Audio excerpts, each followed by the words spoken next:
हाँ जी, आ जाओ बच्चों। So this is your lecture number 2। तो सिलेबस मैंने आपको लास्ट टाइम भी दिखाया था। देखिए हम लोग क्या क्या कंप्लीट कर चुके हैं। Equation of state of perfect gas हो गया है। Work done on compressing A gas, वैसे हम थर्मोडायनेमिक्स में डिस्कस कर लेंगे। वर्क डन क्या होता है, पी डेल्टा वी, ठीक है, माइनस पी डेल्टा वी, तो वो थर्मोडायनेमिक्स में डिस्कस हो जाता है। Kinetic theory of gases assumptions हमारा हो गया है। कंसेप्ट ऑफ प्रेशर हमने पूरा डिटेल में डिस्कस किया था, प्रॉपर उसका डेरिवेशन का एक एक स्टेप डिस्कस किया था, ठीक है। काइनेटिक एनर्जी एंड टेम्परेचर भी डिस्कस किया था, उसको मैं एक और नाम से भी बताऊंगी, जो आपने पढ़ा है उसको किसी और नाम से भी बोलते हैं, ट्रांसलेशन काइनेटिक एनर्जी बोलते हैं उसको। आज हम ये कवर करेंगे, root mean speed of gas, degree of freedom, law of equipartition of energy, ये specific application of specific heat है, ये हम थर्मोडायनेमिक्स में डिस्कस करेंगे। सो ये वाला स्टार जो मेंशन कर रही हूँ ये हम थर्मोडायनेमिक्स में डिस्कस करेंगे। मीन फ्री पाथ मैं आपको आज करा दूंगी, और एवोगैड्रो नंबर तो आपको पता ही है, 1 मोल में नंबर ऑफ मॉलिक्यूल्स को हम एवोगैड्रो नंबर बोलते हैं ना। और एवोगैड्रो हाइपोथेसिस भी करी है हम लोगों ने कि जो नंबर ऑफ मॉलिक्यूल्स है वो वॉल्यूम के प्रोपोर्शनल है when pressure and temperature are constant. ऐसे क्या था, तो ये हमारा लास्ट क्लास में डिस्कस हुआ था सारा। सो आज देखिए हम लोग translation kinetic energy of gas देखेंगे क्या होता है। Maxwell velocity distribution, most probable speed, average speed, root mean speed, क्या डिफरेंस है, क्या इनके फॉर्मूलाज हैं, वो हम डिस्कस करेंगे। मीन फ्री पाथ क्या होता है ये हम डिस्कस करेंगे। डिग्री ऑफ फ्रीडम क्या होता है, and Maxwell law of equipartition of energy, ठीक है। आ जाइए, तो एक क्विक रिवीजन मैं आपको करा देती हूँ। जैसे हमने गैस लॉज डिस्कस किए थे, जिसमें बॉयल्स था, चार्ल्स था, गेल-उज़ैक था, एवोगैड्रो हाइपोथेसिस था, तो सारे लॉज हमने डिस्कस किए। फिर हम लोगों ने आइडियल गैस इक्वेशन की थी, PV is equal to NRT, where N is equal to number of moles. Real gas equation हमने डिस्कस किया था। रियल गैस इक्वेशन में कुछ नई टर्म्स आपको देखने को मिली थी, जैसे आपके पास आइडियल गैस ये है। रियल गैस में क्या होता है, क्योंकि दो अजम्पशन पे आइडियल गैस चलती है। पहला अजम्पशन क्या होता है कि वो मॉलिक्यूल के साइज को बहुत छोटा मानते हैं। दूसरा अजम्पशन क्या होता है कि वो मॉलिक्यूल्स के बीच में फोर्स ऑफ अट्रैक्शन रिपल्शन को लेते ही नहीं है। सो कुछ करेक्शंस करनी पड़ती है प्रेशर और वॉल्यूम में, तो एक नई इक्वेशन निकल के आती है। फिर हमने पढ़ा रूट मीन स्पीड। मान लीजिए गैस इस कमरे में 1000 मॉलिक्यूल्स है, n नंबर ऑफ मॉलिक्यूल्स है, सपोज सबकी स्पीड v1 v2 v3 है।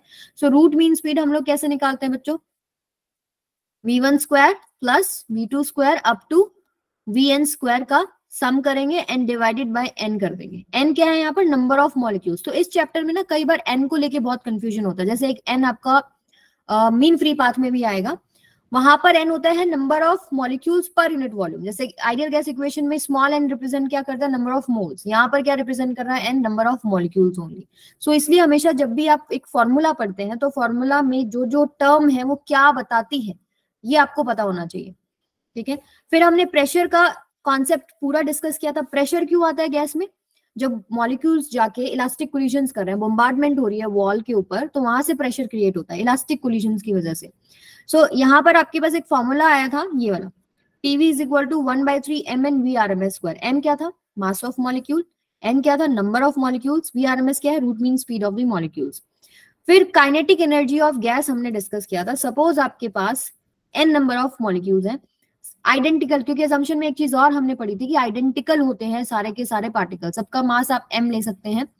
सो half m v1 square plus half m v2 square up to half m vn square, ये हो जाएगी total kinetic energy of gas. Half m मैंने common ले लिया था, v1 square plus v2 square up to vn square आ गया, n से मल्टीप्लाई n से डिवाइड किया। क्यों किया, ताकि रूट मीन स्पीड की फॉर्म में हम लिख सके।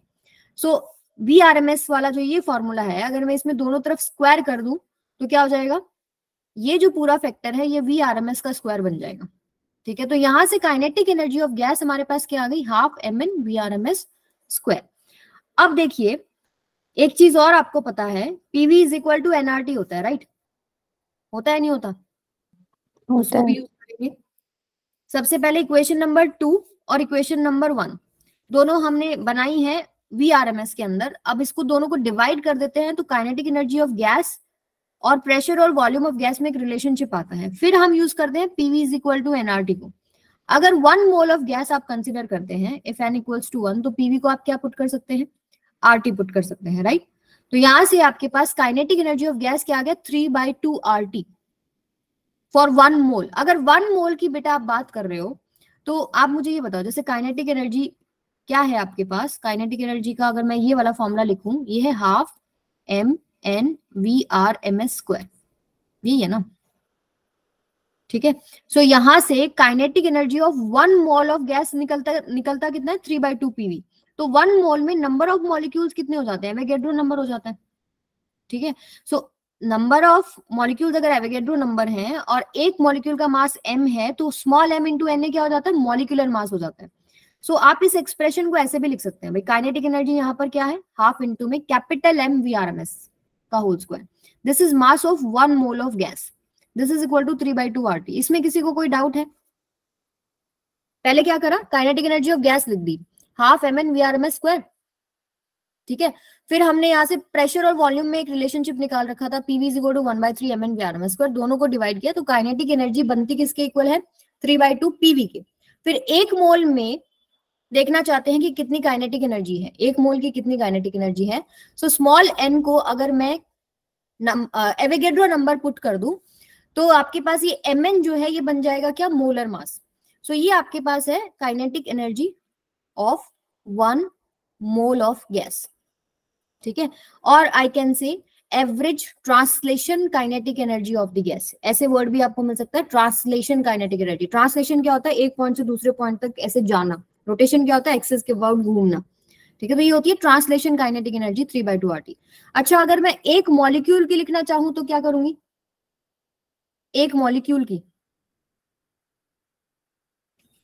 काइनेटिक एनर्जी देखो क्या आई है आपके पास, देखो सिंपल सिंपल चीजें हैं, हाफ mn VRMS स्क्वायर। ये अगर मैं n को एवोगैड्रो नंबर कर देती हूँ तो ये गैस की बन जाती है, 1 मोल की, ठीक है। This is equal to 3/2 RT। मैं निकालना चाहती हूँ एक मॉलिक्यूल की, तो ये आपके पास काइनेटिक एनर्जी कितने की है, 1 मोल की। तो अगर मैं दोनों तरफ एवोगैड्रो नंबर से डिवाइड कर दूं तो मेरे पास क्या आ जाएगा, एक मॉलिक्यूल की, ये Na से Na कैंसिल हो जाएगा, तो 1 मॉलिक्यूल की काइनेटिक एनर्जी क्या है, half m VRMS square, mass of 1 molecule, that is equal to 3/2 RT by Na। R by Na क्या बन जाता है, बोल्ट्जमैन कांस्टेंट, ठीक है। सो यहां से आपके पास देखिए 1 मॉलिक्यूल की जो वैल्यू है वो ये बन जाएगी, half mass of single molecule VRMS का square, that is equal to 3/2 kT। फिर आपने एक और रिलेशनशिप समझा था डेंसिटी और प्रेशर में and kinetic energy per unit volume में। देखिए प्रेशर और डेंसिटी में एक रिलेशनशिप हमने निकाल लिया, 1/3 रो VRMS square. Kinetic energy per unit volume को हम E से रिप्रेजेंट करते हैं, that is half rho VRMS square, दोनों को डिवाइड करते हैं तो एक रिलेशनशिप ये भी आ जाता है, P is equal to 2/3 E। तो अब मैं थोड़ा सा चीजें लिख रही हूँ, इसके बाद नेक्स्ट टॉपिक यहीं से शुरू हो जाएगा। Kinetic average translation kinetic energy of 1 mole of gas क्या हो जाएगा आपके पास, 1/2 मोलर मास लेंगे, 1 मोल में कितना मास होता है, मोलर मास, सो इनटू में VRMS का square, that is equal to 3/2 RT।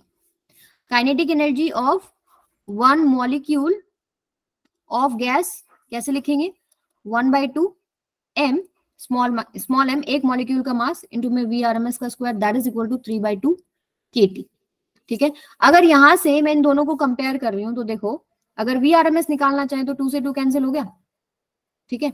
सो यहां से VRMS की वैल्यू क्या आएगी, रूट मीन स्पीड कितनी आ जाएगी, 3 RT बाय में मोलर मास का अंडर रूट। अगर यहां से निकालेंगे तो क्या आएगी, VRMS की वैल्यू 2 से 2 कैंसिल हो गया, अंडर रूट 3 kT बाय में m। So depending upon the numerical कि आपको मोलर मास गिवन है या आपको मॉलिक्यूल का मास गिवन है तो VRMS आप निकाल सकते हो। तो VRMS के 2-3 फॉर्मूलाज हैं, 2 तो आपको मैंने अभी बताया, एक तीसरा और होता है डेंसिटी की फॉर्म में। तो देखिए यहाँ से ये तो हमने अभी कर लिया, 1 मॉलिक्यूल की काइनेटिक एनर्जी को कंपेयर कर लिया था 3/2 kBT से, ये हमने कंपेयर कर लिया 3/2 RT से, 1 मोल की जब हमने कंपेयर की, ये कैसे बनेगा, यहां से आप यहां पहुंच सकते हो।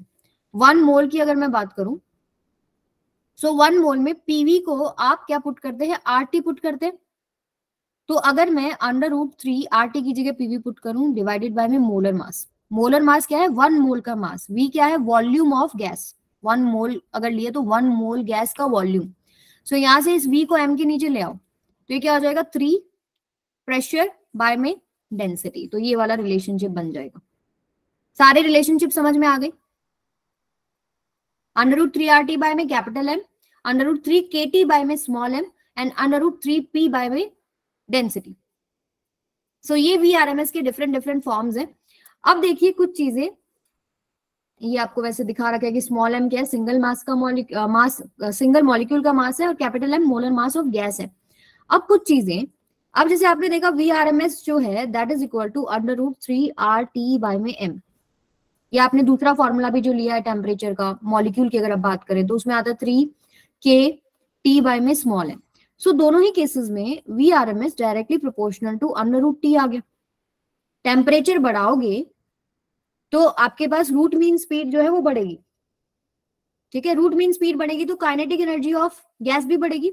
और आई थिंक हमने एक अजम्पशन किया था जिसमें मैंने आपको बताया था कि इंपॉर्टेंट है कि जो आइडियल गैस है ना, आइडियल गैस में जो काइनेटिक एनर्जी है वो टेम्परेचर पे डिपेंड करती है ओनली, नेचर पे डिपेंड नहीं करती। ये डिस्कशन हुआ था कि काइनेटिक, और उसमें सिर्फ एक काइनेटिक ही एनर्जी है, क्योंकि आइडियल गैस में पोटेंशियल एनर्जी तो होती नहीं, वहां पर फोर्स ऑफ अट्रैक्शन रिपल्शन तो होते ही नहीं, तो जो एनर्जी है वो सारी काइनेटिक एनर्जी है, that is dependent upon temperature only, nature of the gas पे भी डिपेंड नहीं करता, ठीक है। So root mean speed directly proportional है √T के। सो हो सकता है किसी न्यूमेरिकल में इसको आपको रेशियोज की फॉर्म में यूज करना पड़ जाए। दूसरी बात, अगर आपको मैं ये फॉर्मूला देती हूँ 3p/ρ, तो अगर प्रेशर बढ़ेगा तो क्या आपके पास VRMS बढ़ेगा? बताइए, अगर प्रेशर इंक्रीज हो रहा है तो क्या रूट मीन स्पीड इंक्रीज होगी बच्चों?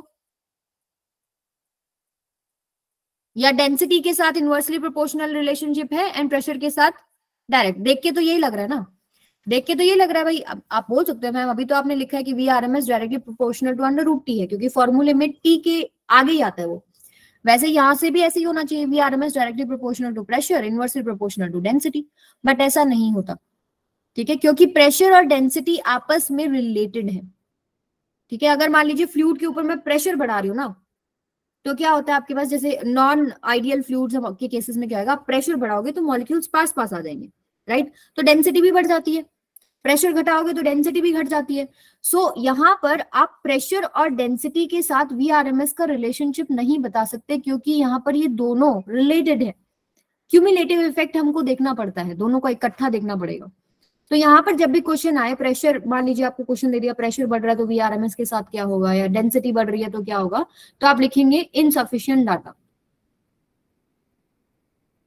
ठीक है। यहाँ से हमें समझ में नहीं आएगा कि VRMS का क्या इफेक्ट है, ठीक है, लेकिन टेम्परेचर के साथ आप डायरेक्ट बता सकते हैं।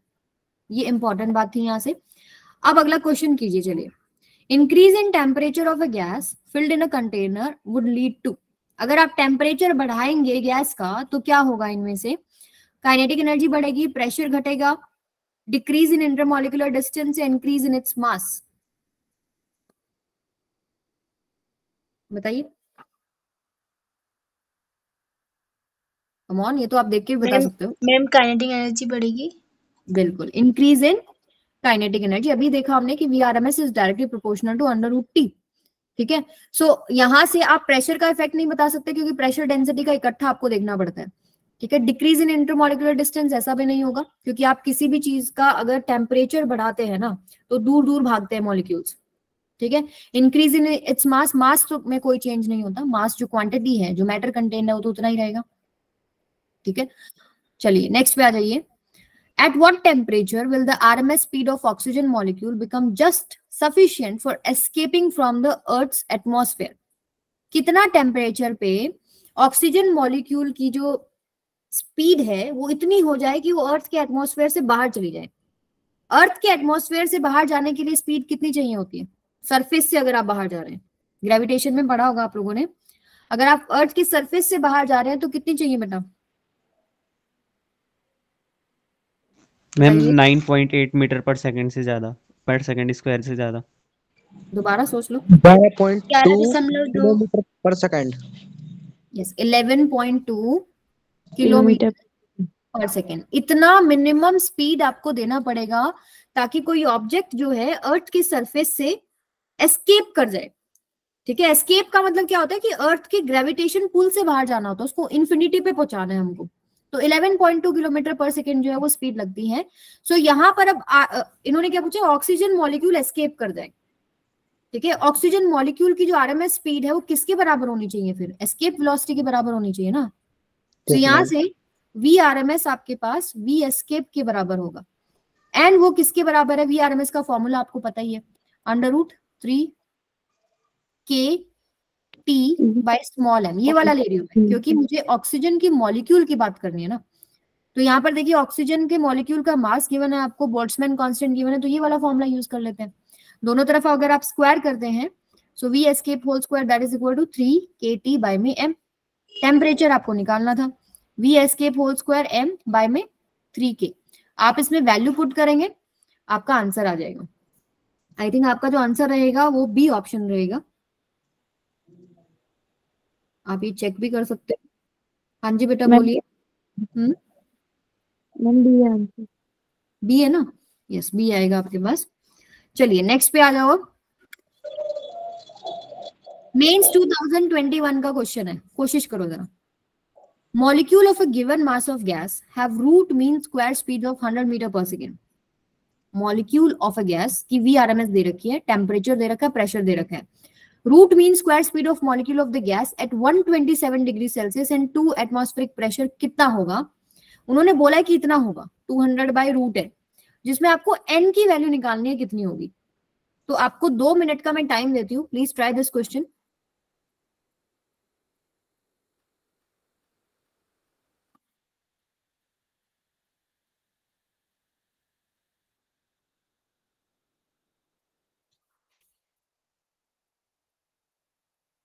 कौन सा फॉर्मूला यूज करें?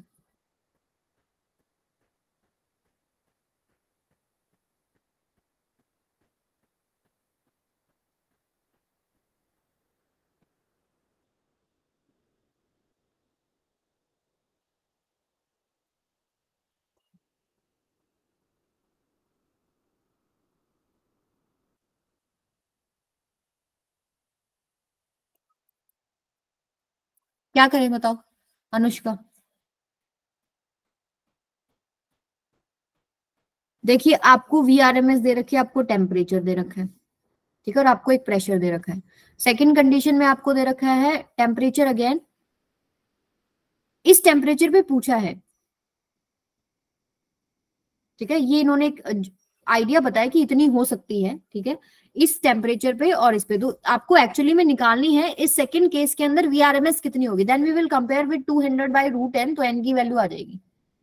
सो वी आर एम एस की एक चीज आपको पता है that it is directly proportional to temperature √T, ठीक है। तो आप ऐसे भी लिख सकते हैं ना, V R M S first by में V R M S second that is equal to √T1 by T2, ऐसे लिख सकते हैं। Yes ma'am. ठीक है, फर्स्ट केस में वी आर एम एस कितनी दे रखी है आपको, दोनों तरफ चलो स्क्वायर कर लेते हैं। फर्स्ट केस चलो ऐसे रख लो, 100 आ गया। V R M S second मुझे निकालनी है, this is equal to √ temperature आपको केल्विन में पुट करना पड़ेगा, तो 27 + 273 हो जाएगा 300 फर्स्ट के लिए टेम्परेचर। सेकंड कंडीशन में क्या हो जाएगा 400, 127 + 273 ये हो जाएगा 400। तो यहां से आएगा ये इस तरीके से। So V R M S की वैल्यू क्या हो जाएगी आपके पास, V R M S second that is equal to 100 into में √4/3। इसको आप सॉल्व करेंगे आएगा 200 बाय में √3। सो एन की वैल्यू कितनी हो गई 3। इससे कंपेयर कर लो 200 बाय √n, तो इन्होंने पूछा था n क्या होगा, n क्या हो जाएगा आपके पास 3। आसान था। चलिए आगे चलते हैं फिर। Nitrogen gas is at 300 degree Celsius temperature. The temperature in Kelvin at which the RMS speed of hydrogen molecule would be equal to RMS speed of N2 molecule. आपको पूछे VRMS of hydrogen इक्वल हो जाए VRMS of nitrogen, और पूछा क्या है temperature. तो temperature वाला कोई भी एक रिलेशनशिप उठा सकते हैं हम लोग। अब जैसे हमें डेटा क्या गिवन है वो देखना पड़ेगा। मास ऑफ सिंगल मॉलिक्यूल तो हमें दे नहीं रखा, हमें दे रखा है मोलर मास। सो हम लोग ले लेते हैं फॉर्मूला √3 kT बाय में capital M for hydrogen, and this is equal to √3 kT by में कैपिटल M फॉर नाइट्रोजन। ठीक है, इन्होंने बोला है कि नाइट्रोजन जो है वो 300 डिग्री सेल्सियस टेम्परेचर पे है, तो ये वाला जो टेम्परेचर है ये 300 हो जाएगा। के दोनों में आपके पास कांस्टेंट है वो तो कट ही जाएगा, और मोलर मास एक तरफ हाइड्रोजन और एक तरफ नाइट्रोजन रखेंगे। तो दोनों तरफ स्क्वायर कर लेते हैं, तो आपके पास जो फैक्टर्स कट रहे हैं 3 के ये कटेगा। ये टेम्परेचर मुझे निकालना है। मोलर मास ऑफ हाइड्रोजन कितना होता है 2, दैट इज इक्वल टू, यहाँ पर टेम्परेचर कितना है आपके पास 300, 300 में 273 ऐड कर दीजिए, 573 हो गया। Yes ma'am. Molar mass of nitrogen कितना हो जाएगा 28। अब आपका सवाल ये हो सकता था मैम आप ग्राम को एसआई सिस्टम में क्यों नहीं कर रहे, भाई दोनों तरफ है ना, कर लो आप 10⁻³ इधर भी आएगा 10⁻³ कट गया, कोई दिक्कत नहीं है। सो यहाँ से आपके पास 2 1 जा 14। आप इसको सॉल्व करेंगे ना तो लगभग आपके पास कितना आएगा 0.92 केल्विन। 0.92 नहीं बेटा, दोबारा देखो 573 बाय मैम 14 ए आ रहा है 41 केल्विन। 40.92। यस अप्रोक्सीमेटली आएगा, एग्जैक्ट वैल्यू आएगी 40.93, अप्रोक्सीमेटली 40.93 के आसपास, जिसको आप ऑप्शंस के हिसाब से फिर टिक कर सकते हैं 41। हाँ जी अमरजीत, चलिए आ जाइए नेक्स्ट पे। अब आती है आपके पास एवरेज स्पीड।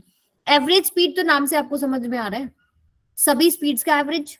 मान लो आपके पास एक मॉलिक्यूल की V1 है, दूसरे मॉलिक्यूल की V2 है, तीसरे की V3 है, and so on n molecule तक, अगर माने nth की आपके पास Vn है। सो अर्थमेटिक मीन जो होता है वही एवरेज स्पीड होती है, V1 plus V2 plus V3 plus V4 up to Vn divided by में n, ये होती है आपके पास V एवरेज। ठीक है नेक्स्ट पे आ जाओ। अभी ना कुछ डेरिवेशंस है, मैक्सवेल और बोल्ट्जमैन की थ्योरी में डेराइव किया जाता है, तो वहां पर वी एवरेज के जो फॉर्मूले है ना वो आपके पास ये निकल के आते हैं।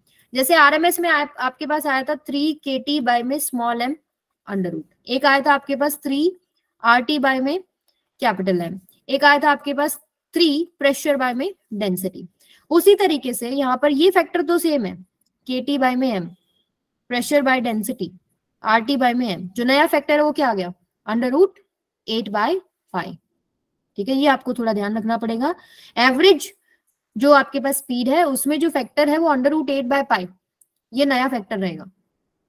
आगे चलते हैं हम लोग। Most probable speed, it is the speed possessed by maximum number of gas molecules in a given मास। जैसे मान लीजिए आपके पास, अगर मैं ग्राफ प्लॉट करती हूँ, किसमें प्लॉट करें, नंबर ऑफ मॉलिक्यूल्स, एग्जैक्ट जो ग्राफ है वो नहीं बता रही, उसका सिंप्लीफाइड वर्जन बता रही हूँ। जो मैक्सवेल जी ने जो प्रॉपर ग्राफ दिया था वो अलग था, लेकिन आपको समझाने के लिए क्या है, नंबर ऑफ मॉलिक्यूल्स और यहां पर आप ले लीजिए स्पीड। ठीक है सो कुछ ऐसे ग्राफ आता है, ये मान लो टेम्परेचर T1 पे आ गया, और अगर मान लीजिए दूसरे टेम्परेचर पे बनाए तो आपके पास सपोज ऐसे कुछ ग्राफ आ गया, ये मान लो आपके पास T2 पे आ गया। ठीक है सो ग्राफ से आपको क्या समझ में आता है, सपोज 1000 मॉलिक्यूल है तो 200 मॉलिक्यूल ऐसे हैं जिनकी जो स्पीड है वो क्या है इतनी है, या नंबर ऑफ मॉलिक्यूल्स है। सपोज आपके पास 300 मॉलिक्यूल ऐसे हैं जिनकी जो स्पीड है वो ये है। सो ऐसे चलते चलते ये आती है आपके पास नंबर ऑफ मॉलिक्यूल्स जिनकी स्पीड ये है, ये होती है मोस्ट प्रोबेबल स्पीड VMP। इसका मतलब क्या है, जो speed maximum number of molecules के पास है, this is not maximum speed. Maximum speed तो आपको दिख रही है यहाँ वाले मॉलिक्यूल्स के पास होगी, यहाँ पर देखिए एक्स एक्सिस पे स्पीड इधर बढ़ रही है ना, तो this is not maximum speed, this is the speed which is possessed by maximum number of molecule. ज्यादातर मॉलिक्यूल के पास जो स्पीड है उसको हम क्या बोलते हैं, मोस्ट प्रोबेबल स्पीड। अगर आप टेम्परेचर बढ़ाएंगे तो आपके पास जो ये पीक है ये थोड़ा सा नीचे शिफ्ट हो गया। ठीक है तो मैक्सिमम नंबर के जो आपके पास जो मैक्सिमम नंबर है हैविंग दिस स्पीड, मान लो यहाँ पर जो प्रोबेबल स्पीड आती है वो ये आती है, तो नंबर ऑफ मॉलिक्यूल्स जिनके पास ये स्पीड है वो ये आ जाएगा।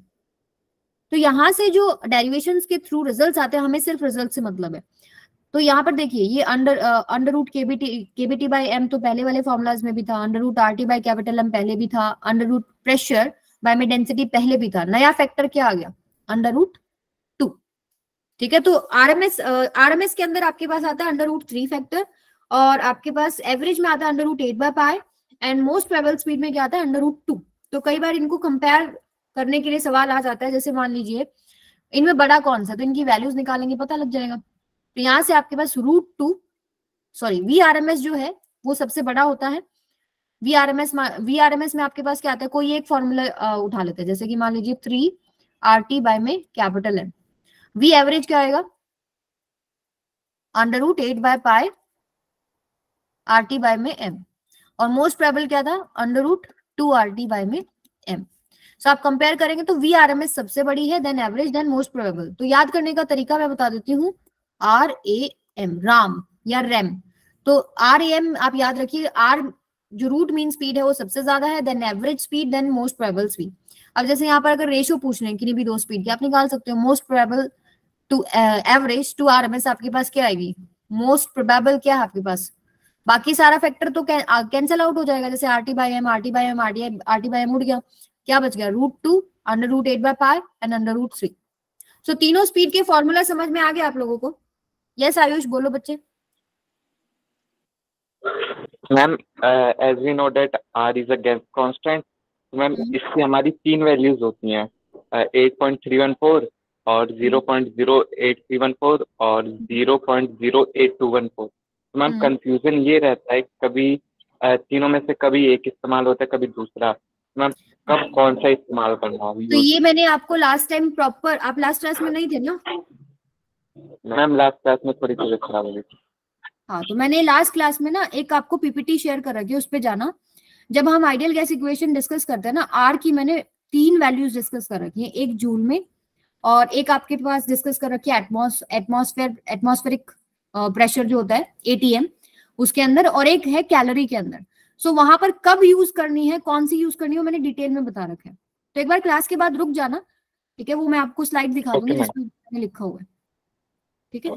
आ जाइए, चलिए अब नेक्स्ट क्वेश्चन करते हैं। A gas mixture consist of molecules of type A, B and C with masses Ma greater than Mb greater than Mc at constant temperature and pressure। ये बोल रहे हैं कि टेम्परेचर कांस्टेंट है, प्रेशर कांस्टेंट है, आपको रैंक करना है इन मॉलिक्यूल्स को in decreasing order of average kinetic energy. Mass के बीच में रिलेशनशिप दे रखा है, तो मास ऑफ मॉलिक्यूल के बीच में एक्चुअली, तो कौन सा फॉर्मूला लें, मॉलिक्यूल वाला ले लेते हैं। √3, क्या पूछा गया है आपसे, ABC मासेस दे रखे हैं, हाँ जी। सो आपके पास देखिए ½ mVRMS², ये होती है वैसे एक मॉलिक्यूल की जो काइनेटिक एनर्जी रहेगी वो ये रहेगी, ठीक है, जिसमें आपके पास VRMS क्या होता है, व्हाट इज VRMS, √3 kT/m में स्मॉल m ले लिया। अब देखिए इन्होंने बोला कि टेम्परेचर कांस्टेंट है, प्रेशर कांस्टेंट है, तो यहाँ पर temperature constant, K constant, 3 constant, आपके पास क्या बच गया, M, ठीक है। सो यहां से आप देखेंगे VRMS जो है वो किसके प्रोपोर्शनल है, √m, इनवर्सली प्रोपोर्शनल है। अब आप इसको इमेजिन भी कर सकते हैं, कैसे इमेजिन करेंगे कि सपोज आपके पास सेम एनर्जी है दोनों के पास, ठीक है, और एक हैवी मॉलिक्यूल है और एक लाइट मॉलिक्यूल है, तो किसकी स्पीड ज्यादा होगी, मैम सी होगा। यस, सी होगा। क्यों होगा, क्योंकि देखिए यहाँ पर आपके पास मास जितना कम है VRMS उतनी ज्यादा है, और VRMS जितनी ज्यादा होगी आपके पास ओवरऑल जो स्पीड है बढ़ जाएगी। तो यहाँ से जो मास MA सबसे बड़ा है तो इसकी VRMS सबसे कम हो जाएगी, और मास C सबसे छोटा है तो इसकी जो VRMS है वो सबसे ज्यादा हो जाएगी, यानी उसकी काइनेटिक एनर्जी सबसे ज्यादा हो जाएगी। So option C will be correct. Clear है सबको? Yes ma'am. नेक्स्ट पे आ जाओ फिर, ये फटाफट बता दो, बहुत इजी क्वेश्चन है, रेशियो निकालनी है बस। Consider a sample of oxygen behaving like an ideal gas at 300 Kelvin, the ratio of root mean square velocity to the average velocity of the gas molecule। आपको क्या दे रखा है, मॉलिक्यूलर वेट दे रखा है ऑक्सीजन का 32 ग्राम पर मोल। तो आपको यहाँ यूनिट से समझ में आता है, भाई मोल वाली बात कर रहे हैं, मोलर मास वाली जो फॉर्मूला है ना वो उठा लो। तो किस किस की रेशियो पूछी है, root mean square, root mean square का फॉर्मूला क्या होता है, √3 RT बाय में कैपिटल M डिवाइडेड बाय में average velocity of gas √8/π RT by M, ठीक है। सो यहां से कैंसिल हो गया, ये सारा का सारा फैक्टर बच गया आपके पास क्या, 3π/8 का √, ऑप्शन C, ठीक है भाई। VRMS बाय में V एवरेज किया हम लोगों ने, चलिए नेक्स्ट पे आ जाइए। अब जो नेक्स्ट इंपॉर्टेंट टॉपिक है बेटा वो है आपके पास mean free path. Mean free path से क्या समझते हैं आप, बताइए, what do you understand by mean free path? Ma'am particle को घूमने के लिए या मैम मूवमेंट करने के लिए, अप डाउन। ओके देखिए, सपोज आपके पास एक बहुत सारे मॉलिक्यूल्स घूम रहे थे यहाँ पे और मैंने एक फोटो ले ली। फोटो ली तो एक मॉलिक्यूल यहाँ है, सपोज एक मॉलिक्यूल यहाँ है, एक मॉलिक्यूल यहाँ है, एक मॉलिक्यूल यहाँ है, और एक सर्टेन मॉलिक्यूल की मैं बात कर रही हूँ जो आ रहा है। तो इसका मोशन मैं देख रही हूँ, तो पहले ही आता है इसके पास, फिर इसका इसके साथ कोलिजन होता है, फिर ये दूसरे के पास, फिर इसके साथ कोलिजन हुआ, फिर तीसरे के पास। सो मान लो पहला कोलिजन यहाँ है, दूसरा कोलिजन है, तीसरा कोलिजन यहाँ है। सो ये जो सक्सेसिव कोलिजन हो रहे हैं, जैसे ये वाला हो गया, फिर इसके बाद जो नेक्स्ट हो गया, इसके बाद जो नेक्स्ट हो गया, इनके बीच में जो ये चल रहा है, पहली बात तो अजम्पशन जो थी हमारी काइनेटिक थ्योरी अजम्पशन, वो ये कहती है कि स्ट्रेट लाइन में चलेगा। ठीक है, ऐसे नहीं है कि यहाँ से ऐसे घूमता फिरता ऐसे इसको जाके टक्कर मारेगा। ठीक है, सीधा चलता है। और दूसरी बात क्या है कि ये जो डिस्टेंस है इसको आप बोलते हैं फ्री पाथ। फ्री पाथ क्यों बोलते हैं?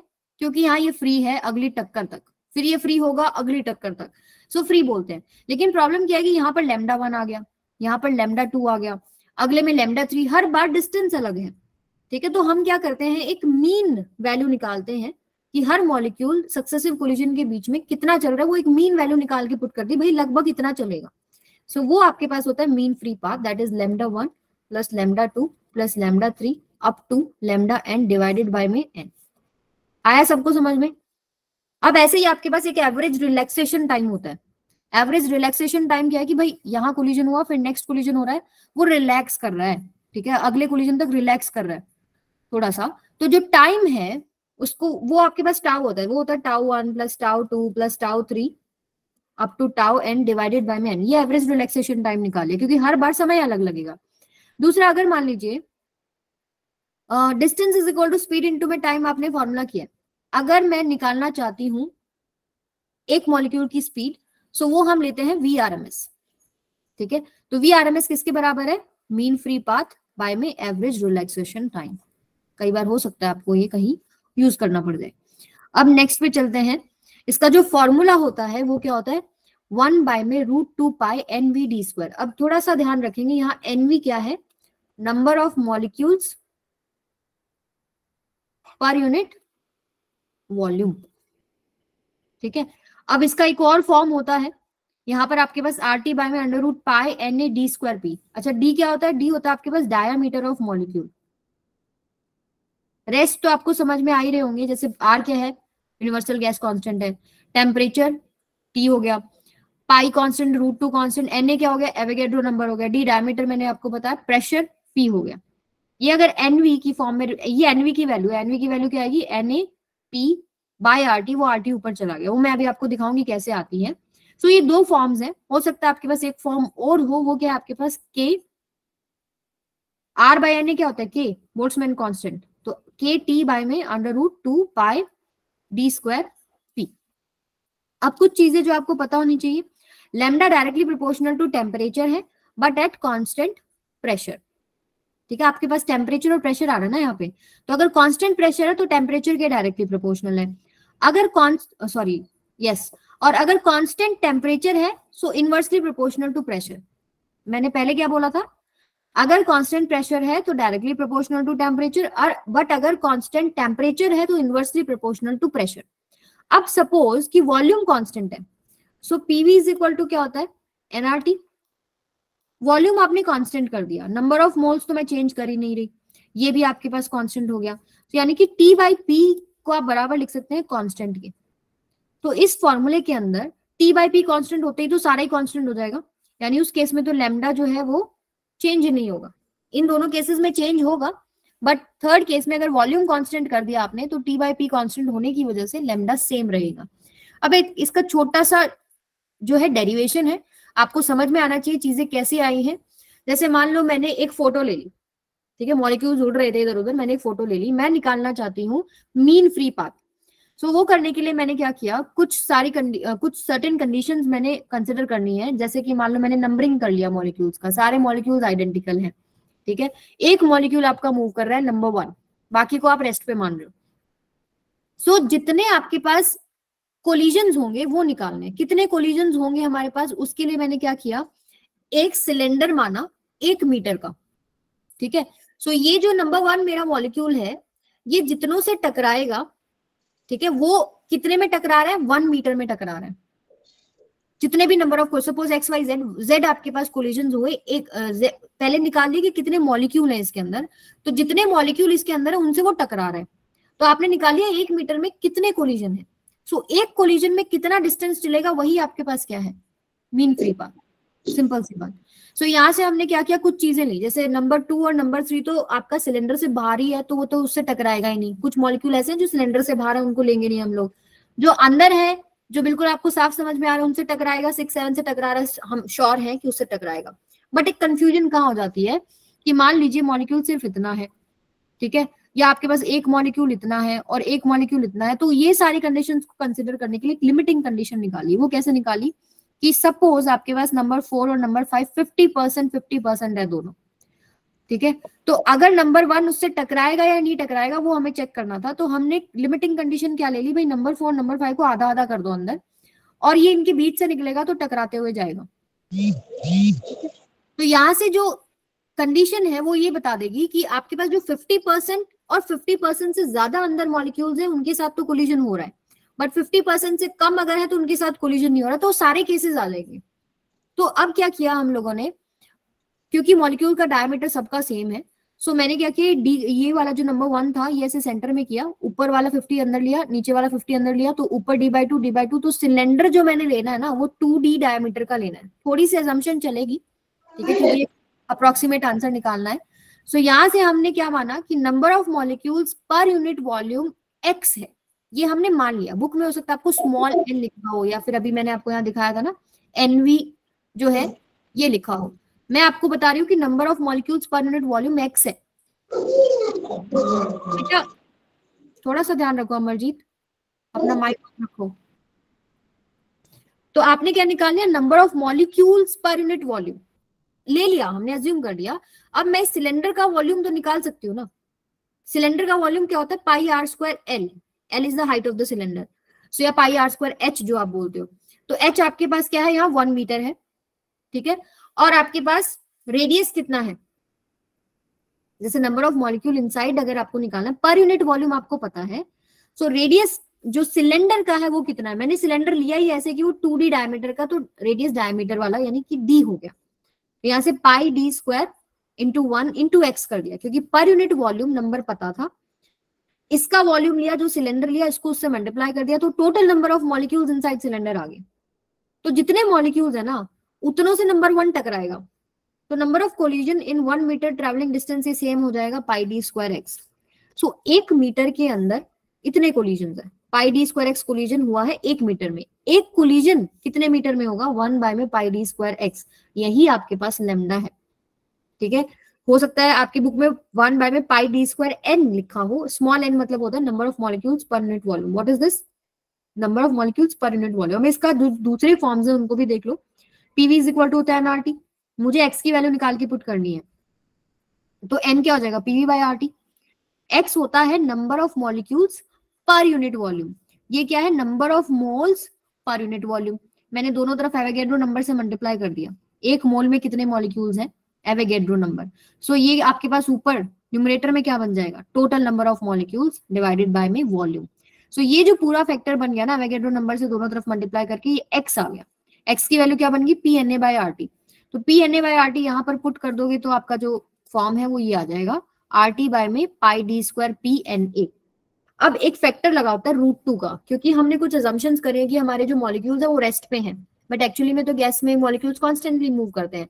तो जब आप एग्जैक्ट ट्रीटमेंट करते हो तो एक फैक्टर और आ जाता है √2 का, ठीक है। तो 1 में √2 πx_d², या आप इसको ऐसे भी लिख सकते हो 1 में √2 πNV_d², ठीक है। या अगर RT प्रेशर टेम्परेचर में लिखना है तो ये फॉर्म बन जाएगा, RT में √2 πd² PNA, lambda equals to R/NA को आप K पुट कर सकते हैं, KT में √2 πd² P। तो अलग अलग फॉर्मूलाज हैं, अगर आपको एक समझ में आ गया तो आप बाकी तो बना ही सकते हो, जैसे ये वाला अगर आ गया तो बाकी सब बन जाएंगे। क्लियर है सबको, बच्चों क्लियर है? मोहित यस चलो आ जाओ फिर नेक्स्ट पे। Calculate the value of mean free path lambda for oxygen molecules at temperature 27 degree Celsius and pressure 1.01 into 10 to the power 5 pascal. देखो पहले तो आपको टेम्परेचर दे रखा है, कितना हो गया 300 केल्विन। आपको प्रेशर दे रखा है, प्रेशर भी pascal, pascal is SI unit, 1 pascal is 1 newton per meter square. ठीक है, assume the molecular diameter is 0.3 nanometer, D की वैल्यू आपको दे रखी है 0.3 नैनोमीटर, यानी कि 0.3 इंटू में 10 to the power -9 meter. Boltzmann constant भी आपको एसआई सिस्टम में दे रखा है जूल पर केल्विन में। सो लैम्डा की वैल्यू कौन सी यूज कर सकते हैं हम लोग, जिसमें टेम्परेचर भी हो, ठीक है, प्रेशर भी हो। सो हमारे पास जो फॉर्मूला आया था वो ये आया था, आर टी बाय में √2 pi D square P N A, R T by में √2 pi D square N A into P. ठीक है, अब बोल्ट्जमैन कांस्टेंट दे रखा है तो आर बाय एन ए को आप के पुट कर सकते हैं। सो के टी बाय में √2 pi D square P, this is equal to lambda. बस अब आपको वैल्यू सब्स्टिट्यूट करना है। 102 नैनोमीटर। बिल्कुल, यहाँ पे आप इसको सॉल्व करेंगे तो पहले मीटर्स में आएगा, then you can convert it into nanometers. 102 nanometer आपका आंसर आ जाएगा। क्लियर है सबको? चलिए, अच्छा एक कॉन्सेप्चुअल क्वेश्चन करते हैं। An ideal gas in a closed container is slowly heated. As its temperature increases, which of the following statements are true? Mean free path of the molecule decrease होगा, mean collision time between the molecule decrease होगा, mean free path same रहेगा, mean collision time remains unchanged. सोचो जरा।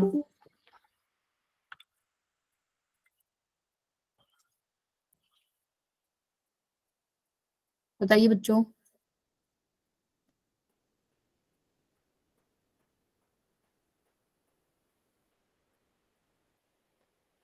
कुछ तो बताओ।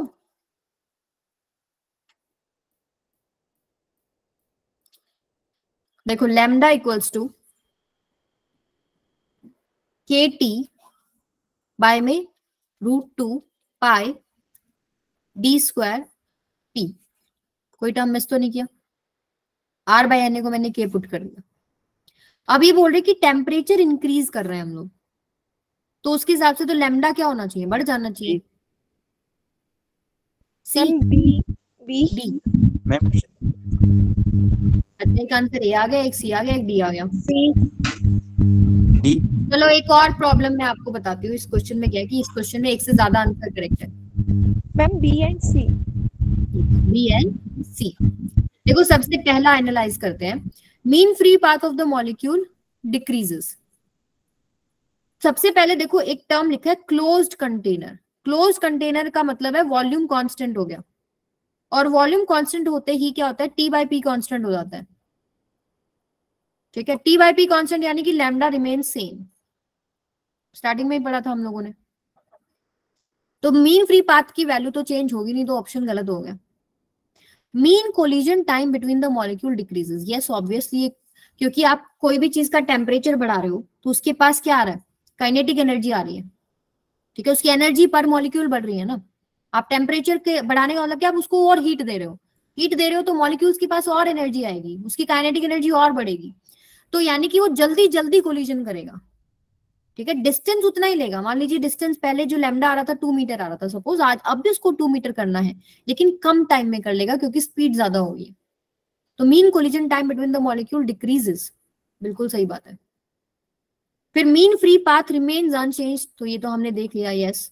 The mean collision time remains unchanged, ये भी नहीं होगा क्योंकि अब एनर्जी ज्यादा है पर मॉलिक्यूल के पास, तो उसकी स्पीड बढ़ेगी, स्पीड बढ़ेगी तो कोलिजन जल्दी होंगे, टाइम घट जाएगा। समझ में आया सबको? Yes ma'am. चलिए ये क्वेश्चन आप होमवर्क में करेंगे। ये कुछ सिंपल सिंपल क्वेश्चंस हैं जो फॉर्मूला बेस्ड है, ये मैं नहीं करा रही। अब आते हैं नेक्स्ट टॉपिक पे, डिग्रीज ऑफ फ्रीडम। क्या होता है, आपके सपोज आपके पास एक ट्रक है, ठीक है, और ट्रक के ऊपर आपने एक कंटेनर रखा हुआ है, और इस कंटेनर के अंदर है बहुत सारी गैस। तो अगर मैं इस डब्बे की बात करूं तो इसके पास कौन कौन सी एनर्जी है, एक तो इसके पास है काइनेटिक एनर्जी। मान लो ट्रक मूव कर रहा है तो डब्बा मूव कर रहा है, तो एक काइनेटिक एनर्जी होगी बाहर से जब आप ग्राउंड से उसको देखते। प्लस में एक पोटेंशियल एनर्जी भी होगी। मान लीजिए यहाँ ग्रेविटेशनल फील्ड है, धरती का एक ग्रेविटेशनल गुरुत्वाकर्षण फील्ड होता है जिसकी वजह से पोटेंशियल एनर्जी आती है। तो कितनी हाइट पे है फ्रॉम सरफेस, तो हम निकाल सकते हैं एक पोटेंशियल एनर्जी होगी। ठीक है, एक होगी इसके पास इंटरनल एनर्जी। इंटरनल एनर्जी किस वजह से है? पार्टिकल्स के मोशन की वजह से। ठीक है, अब इंटरनल एनर्जी में क्या क्या आता है? काइनेटिक एनर्जी आएगी मॉलिक्यूल्स की, जिसमें आएगी आपके पास translation kinetic energy plus rotation kinetic energy plus में वाइब्रेशनल काइनेटिक एनर्जी। सेकंड आपके पास आएगा potential energy due to interaction, force of attraction और फोर्स ऑफ रिपल्शन, कॉन्फिगरेशन की वजह से जो पोटेंशियल एनर्जी आती है वो आ जाएगी। अब आपके लिए केसेस में थोड़ा सिंपल कर देती हूँ, ये आपके पास टोटल एनर्जी होगी, टोटल। तो हम सिंपल से सिंपल केस लेते हैं कि भाई ट्रक रेस्ट पे है, ठीक है, कंटेनर रेस्ट पे है, और हम बोलते हैं कि कोई ग्रेविटेशनल फील्ड नहीं है, नो ग्रेविटेशनल फील्ड और electrostatic field, and system is at rest, and system is at rest. ठीक है, सो आपके पास जो टोटल एनर्जी बच गई वो किसके बराबर होगी? Internal energy. इंटरनल एनर्जी को आप किस सिंबल से रिप्रेजेंट करते हैं? यू। यू से। ठीक है, अब यहां से देखिए, हम बोलते हैं कि आइडियल गैस है, चलो आइडियल गैस भी ले लिया कि जो फोर्स ऑफ अट्रैक्शन रिपल्शन है वो भी नेग्लेक्टेड हो गए, तो पोटेंशियल एनर्जी ये भी चली गई, ये भी चली गई, ये भी चली गई, सिर्फ बच गई इंटरनल एनर्जी। और इंटरनल एनर्जी में भी जो सिग्निफिकेंट पार्ट है वो कौन सा होता है? ट्रांसलेशन और रोटेशन का। बहुत हाई टेम्परेचर होता है तो आपके पास आता है वाइब्रेशनल काइनेटिक एनर्जी, अदरवाइज नहीं आता है। ठीक है, या तो आपको क्वेश्चन में मेंशन होगा कि बहुत हाई टेम्परेचर है तो आपको इसको भी कंसिडर करना पड़ेगा, नहीं तो आप इन दोनों से भी काम चला सकते हो। अब इस डिग्री ऑफ फ्रीडम क्या होता है? Number of independent modes in which system can possess energy is called degree of freedom. एक सिस्टम जो इसमें मॉलिक्यूल्स, अब देखिए बाहर से तो आपने इसको रेस्ट पे कर दिया, अब उसके अंदर जब आप जाके देख रहे हो तो उसके पास काइनेटिक एनर्जी है, वो सारी काइनेटिक एनर्जी ही उसकी टोटल एनर्जी है। तो ये जो एनर्जी बनती है ना, इसको आप कितने डिफरेंट तरीके से बता सकते हैं, वो total number of freedom, degree of freedom होता है। अब इसको समझने के लिए देखिए, ये पहला केस मोनो एटॉमिक गैस। सो मोनो एटॉमिक गैस, सपोज आपके पास ये एक मॉलिक्यूल है आर्गन का, तो हमने देखा कि भाई जो टोटल एनर्जी है ना वो आपके पास क्या है? काइनेटिक एनर्जी है। काइनेटिक एनर्जी में भी आपके पास ट्रांसलेशन है और रोटेशन है। मैं वाइब्रेशन नहीं ले रही, बहुत हाई टेम्परेचर पे हम लेते हैं। सो आर्गन जो है कितने इंडिपेंडेंट वेज में ट्रांसलेट कर सकता है? इधर जा सकता है एक्स एक्सिस की तरफ, वाई एक्सिस की तरफ, या फिर जेड एक्सिस की तरफ। तो ट्रांसलेशन काइनेटिक एनर्जी तीन तरीके से इंडिपेंडेंटली आप दिखा सकते हैं, 3। रोटेशन काइनेटिक एनर्जी का मतलब क्या है कि ये जो मॉलिक्यूल है ये अपने एक्सिस के अबाउट घूम रहा है, झूम झूम झूम ऐसे इस तरीके से घूम रहा है। सो ये जो डिस्टेंस है, ये रोटेशन, ये जो एक्सिस से डिस्टेंस है उसका रेडियस हो गया। सो जो रोटेशनल काइनेटिक एनर्जी है वो आपके पास क्या आएगी? Half I omega square. I क्या होता है आपके पास? Moment of inertia, M R square. R क्या होता है? Distance from the axis of rotation. So M R square, आप देखेंगे कि एक मॉलिक्यूल का पहले ही रेडियस इतना छोटा होता है। मॉलिक्यूल कितना छोटा होता है? माइक्रोस्कोपिक फिजिक्स का पार्ट है ये, ठीक है, माइक्रो लेवल पे आप जा रहे हो। सो आर जो हो जाएगा एक्सिस से, ये बहुत छोटा, अगर उसका भी आप स्क्वायर कर रहे हो वो और छोटा हो जाएगा। सो ये वाला जो पार्ट है ना, ये कंट्रीब्यूट नहीं करता मोनो एटॉमिक गैस के अंदर, क्योंकि ये बहुत स्मॉल है, very very small. So degree of freedom क्या था? कितने इंडिपेंडेंट वेज में आप उसको रिप्रेजेंट कर सकते हैं। तो यहाँ पर जो मोनोटॉमिक गैस है वो क्या आ गया? 3। डिग्री ऑफ फ्रीडम कितनी हो गया? 3। सिमिलरली अगर डायटोमिक मॉलिक्यूल की बात करें तो डायटोमिक मॉलिक्यूल है, सपोज ये ऐसे भी चल सकता है, ऐसे भी चल सकता है और ऐसे भी चल सकता है। 3 इंडिपेंडेंट तरीके से आप उसको दिखा सकते हैं। वो ट्रांसलेशन की हो गई। ये 3 किसके हो गए? ट्रांसलेशन की। 2 रोटेशन के हैं। अब देखो ये दोनों मॉलिक्यूल, सपोज ये ऐसे है, तो ये ऐसे भी घूम सकते हैं, यानी ये जो बाहर वाला एक्सिस है इसके अबाउट ऐसे ऐसे घूम सकते हैं, ठीक है, या फिर ये आपके पास ऐसे भी घूम सकते हैं, जो सीधा एक्सिस है उसके अबाउट ऐसे घूम सकते हैं, या खुद के जो एक्सिस है, जो एक्स एक्सिस इससे पास हो रहा है, इसके अबाउट घूम सकते हैं। तो जो खुद के वाला एक्सिस है उसमें वही प्रॉब्लम आ जाएगी कि आर बहुत छोटा हो जाता है। भाई ये जो मॉलिक्यूल्स आप ले रहे हो ना यहाँ पे, ये बहुत छोटे हैं, ठीक है। यहाँ पर आप देखेंगे तो एक्सिस ऑफ रोटेशन अगर ये ले लोगे तो ये आर बहुत छोटा है, ठीक है। तो खुद के एक्सिस वाला सिग्निफिकेंट नहीं होता, बाकी दो में तो आप आर देखेंगे, जैसे इस एक्सिस के अबाउट देखेंगे तो ये पूरा आर बनेगा, ठीक है। इस एक्सिस के अबाउट देखेंगे तो पूरा आर बनेगा। सो सिर्फ रोटेशन के 2 आएंगे, 3 नहीं आएंगे, 2 आएंगे। तो आपके पास टोटल कितना हो जाएगा, 5 हो जाएगा। फिर आपके पास आता है ट्राई एटॉमिक। ट्राई एटॉमिक में 2 केसेस होते हैं, एक लीनियर एक नॉन लीनियर, ठीक है। लीनियर में वही सेम बनेगा जो आपके पास डायटोमिक में बन रहा है। भाई ये आपने 3 मॉलिक्यूल लगा दिए लाइन में, ठीक है। तो ये ऐसे भी घूम सकता है, ये ऐसे भी घूम सकता है, ठीक है। ये अपने एक्सिस पे भी घूम सकता है, बट एक्सिस वाला वही प्रॉब्लम है कि डिस्टेंस जो है एक्सिस ऑफ रोटेशन से बहुत कम है, तो वो काउंट नहीं होगा। तो आपके पास कितने हो जाएंगे, रोटेशन के तो 2 हो जाएंगे, ट्रांसलेशन का आप ऐसे भी चल सकता है, ऐसे भी चल सकता है और ऐसे भी चल सकता है, तो वो 3 हो जाएंगे। तो टोटल 5 हो गए, ठीक है। ये ट्रांसलेशन का, रोटेशन का टोटल 5। अब नॉन लीनियर, ठीक है, या तो ट्राई एटॉमिक या पॉली एटॉमिक कोई भी है, तो उस केस में अब देखिए वो जो एक्सिस वाला प्रॉब्लम था कि अपने एक्सिस पे जब वो घूम रहा था तो वो जो मॉलिक्यूल के डिस्टेंस थे एक्सिस से वो बहुत कम थे। बट जब आपके ट्राई एटॉमिक मॉलिक्यूल हैं तो वो एक्सिस से डिस्टेंस आपके पास मॉलिक्यूल्स का, जैसे ये वाला भी आएगा, ये वाला भी आएगा, आप इस एक्सिस से देखेंगे तो यहाँ पर 3 बन जाएंगे रोटेशन के और 3 ट्रांसलेशन के, तो आपके पास 6 जो है टोटल डिग्री ऑफ फ्रीडम बन जाएगा। क्लियर है सबको? Yes ma'am. ओके, अब आता है एक सिंपल सा law of equipartition of energy. क्या कहता है, अभी आपने डिग्री ऑफ फ्रीडम निकाल लिया ना। इक्विपार्टीशन लॉ ये कहता है कि पर मॉलिक्यूल पर डिग्री ऑफ फ्रीडम जो एनर्जी एसोसिएटेड है वो हाफ केबीटी है। हाफ के इज बोल्ट्जमैन कांस्टेंट, T में टेम्परेचर। अब जैसे मान लो मैं अगर मोनोएटॉमिक गैस की बात करूं, मोनोएटॉमिक गैस, ठीक है, जिसमें एक मॉलिक्यूल है, तो उसकी अगर मैं एनर्जी देख रही हूँ तो वो आपके पास क्या बनेगी, एक मॉलिक्यूल की एनर्जी।